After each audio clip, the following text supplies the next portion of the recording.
Hello and welcome to the book haul that should never have happened. It shouldn't have happened because I still have about 200 unpurchased books. No, come on. Okay, there you go. Sorry.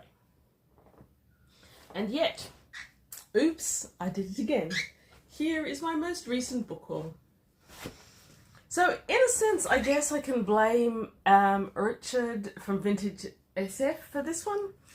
Not really, it's all my own doing, really. But he recently posted this really excellent review of Bob Shaw, a book by Bob Shaw. And I thought, well, I'm pretty sure that I have read Bob Shaw, but I certainly haven't read any of it recently. And I got a bit excited to look for some. As you probably realise, I mostly buy books in the wild. I very, very rarely buy one online. And just as I was absorbing this good review, I happened to notice on Marketplace that a guy who lives in the neighbouring suburb had some Bob Shaw up for sale. So off I went and purchased, among other things, 3 Bob Shaw books. Piles and piles of books of exactly the kind that make me the happiest.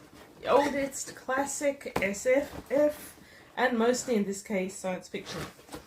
Now I think I'm probably going to find a way to link Clive. He buys and reads an enormous amount and he sells them on. I think he collects his hardcover, but he doesn't collect the paperbacks, he sells them. He sells them on Marketplace. And I think he's got an eBay. I'll see if I can find a link. At the moment, he's particularly trying to get rid of a whole heap of fantasy that he's accumulated, but he put out the science fiction for me because he knows that's more my flavour. If you do go to his site and you do purchase books from him, mention that Deb sent you. Who knows, maybe one day I'll get a discount on books. So, here is the first Bob Shaw. That was the first one that popped up. It's called A Wreath of Stars. It's got that beautiful pan lozenge that people talk about as its livery. And it's ghot quite a nice artistic picture behind it. It doesn't really show up terribly well on the screen, but it's like a ghosty type alien figure walking through a tunnel. I am quite keen for Bob Shaw based on that review, and also on the fact that I've got a vague memory that I did read Bob Shaw back in the day, and that it's been a long time. I don't own any of his work at the moment. The next one is John Brunner, Traveller in Black. I don't know when this went on my radar, but it's been in my little notebook of books that I would like to read for some time. It's a nice old book of good heft and waft, and it's got a decent picture on it. I expect to enjoy that one. James Blish. There are a couple of James Blishes there that I don't have. I'm pretty sure that I have read A Torrent of Faces in the past, but I no longer own my copy, and it must be at least 10 years since I read it, so I'm more than happy to have it again. I'm slowly getting, I think, all of the Blishes together, and I'm enjoying the process. Galactic Cluster. Not as nice a book. Granada science fiction. It's newer, it's in better condition, it's very, very glossy. Look at that reflection. But I just don't find the book itself as pleasant a read as this older, softer type. What is it? I should know what types these books are, shouldn't I? It's an Arrow. I like Arrow books. What can I say? Larry Niven's Ringworld. I actually went to take it off my shelf and reread it just a couple of weeks ago, and I realised to my horror that while I have some Larry Niven, I didn't have Ringworld anymore. I don't know how this happens. It shouldn't be allowed to happen, that books just vanish. Clive had 2 copies of this novel. I think he bought a whole lot of 300 books and he only wanted about 200 of them, but it was worth it for him nevertheless. This one was the more comfortable to my hand. It's got a strange sort of image on it. It's a Del Rey. I'm undecided how I feel about the image. There's still a ring in the background, but it's almost eclipsed by these strange television screens floating in space. Don't know what you were doing there, Del Rey, but whatever. Okay. Thea Astley, An Item from the News. I don't think this is science fiction. I think this is mainstream fiction. Thea Astley is probably not someone you're aware of unless you're Australian. She was a Queensland writer. She did what I think she might even still be a Queensland writer. She won a few competitions and she was very well recognised. I think most people my age or my sister's age growing up are familiar with the name, but less familiar with her books. Now, I may have read some of her work before. I've got sort of mixed feelings about the name, as if I half recognise it but not entirely. This is has a main character who saw his father blown apart in the Second World War, and he's trying to move to a quiet place where he can just move away from the war and be pacifist. Unfortunately, he chooses a tiny dot of a town in the vast Queensland outback. And the Queensland outback is a very fertile source of writing material. I think it'll be good. I think it'll be a bit funny, maybe a bit cringe in a few ways. I also got J.G. Ballard, The Four-Dimensional Nightmare. It was this pretty penguin science fiction. I really like the cover. I really like the feel of the book. I fear that this is short stories. Yes, it's short stories. And it might take me a long time to get to it because of my slight aversion to short stories. It might take another road trip before I get to it. But I think it'll be worth it. It's a while since I've read any Ballard, but I remember enjoying him a great deal. Joe Haldeman, All My Sins Remembered. Haven't read this one by Haldeman. I do want to read more Haldeman because I have enjoyed him in the past, and I am quite looking forward to this one.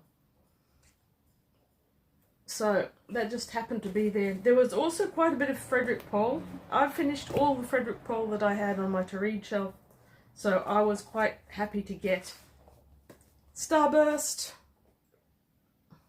in a nice new edition of, is it Signet Science Fiction? I think it's Signet Science Fiction. E.R. Nell's paperback edition? Oh, New English Library. What am I talking about? New English Library edition. And The Other End of Time, again by Pohl. Am I pronouncing that right? If you know that I'm not, let me know. I've got Gem. Now, I know I read Gem a long time ago. I'm really keen to reread it, and I didn't hang on to my copy. Unfortunately, Frederik Pohl is one that I read, enjoyed, but held on to very few copies of his book, which is a shame because they're getting hard to find. I got this beautiful pan science fiction, Day Million by Frederik Pohl. Again, I'm not sure if I've read this one or not. If so, it was a long time ago. Well keen for a reread, and even though it isn't in terribly good condition, a book collector probably wouldn't really be thrilled by it, but I really like these old copies. They're comfortable to read. Lynn Carter, an author that I don't have very much of and want to get to know better, and have now since learnt that Lynn Carter is actually a guy. Still reeling from that one. I've got this really, really nice one. I've heard about the Black Legion of Callisto. This was also in my little spiral notebook of books that I'd like to get my hands on one day, so I was quite keen when I saw this one. There was another one, The Young Magicians, edited by Lynn Carter. I'm not sure about this. The cover just screams children's book, but when you open it up and you look at the writing, it's not what 2024 considers children's writing, so I don't know. I don't know what this... It'll be short stories. Again, it might take me a while to get to it, but Lynn Carter, do want to get to know you better. Keith Roberts' Purveyne. This is another one that has been in my little spiral notebook of books I would like to acquire. It's been there for a while. I want to get to know Keith Roberts better. The Grain Kings put me off slightly. I didn't enjoy that one, but Purveyne is the one that everyone that I know raves about as a marvellous book. So now I've got it, and now I can find out. I also got Machines and Men by Keith Roberts. Again, I feel a bit meh about how this is going to go. Based on the Grain Kings did not go well. So it might be that Machines and Keith Roberts are where the Deb does not love intersection is. However, another Joe Haldeman that I don't have, Worlds. Again, never read this one either. Looking forward to it. And we've already had one Bob Shaw in there somewhere, haven't we? Oh yes, I found an Alan Dean Foster that I don't have and don't remember ever having read. It's got oceans. There's whales on the front of it. Couldn't resist. Alan Alan Dean Foster is hard for me to resist. I really loved his Orphan Star Flinks books when I was a kid. I read and reread them. As an adult, I haven't read as much Alan Dean Foster, but I do remember him very fondly, so I'm keen to engage. Bob Shaw, finally, to the what sent me running down the road to Tweed Heads. In Pan Science Fiction, Tomorrow Lies in Ambush, with a nice little cover, and I am looking forward to you. Bob Shaw, Ground Zero from Corgi Science Fiction. Again, all of these books are in really good condition. The Shaws, anyway. Wherever the other one's gone. And the fact that they're in good condition made it just that much easier. I don't know that the reflection's going to be able to let you tell, but neither of these spines really are bent at all, as if they haven't been read. And though there is some thickening frame at the edges of the cover, the whole thing is in really good condition. It's obviously belonged to someone, but either they read it far more carefully than I read books, or they didn't get around to it. And yet, the books have this flexibility and bendy quality. In Queensland, it gets really, really hot. These ones come from Victoria. Victoria also gets hot, but not with quite the same level of dedication to frying you that Queensland has. And what can happen to books stored here for any length of time is that the covers and the spines get very brittle, and you end up having to read them very, very carefully so that you don't snap them. But these ones from Victoria don't have that problem, so I'm very happy to have them. Look forward to reading them. I've got a feeling that this amazing new book haul might well derail all my plans, which were to go on to David Brin and Nancy Springer later, but I've never claimed to be anything but a mood reader, and I've got a whole lot of mood waiting for me there. So thank you very much for watching. Thank you, Clive, for buying too many books and selling them to me. Have a great day, read good books, and I look forward to hearing about them. If you've read any of these, let me know.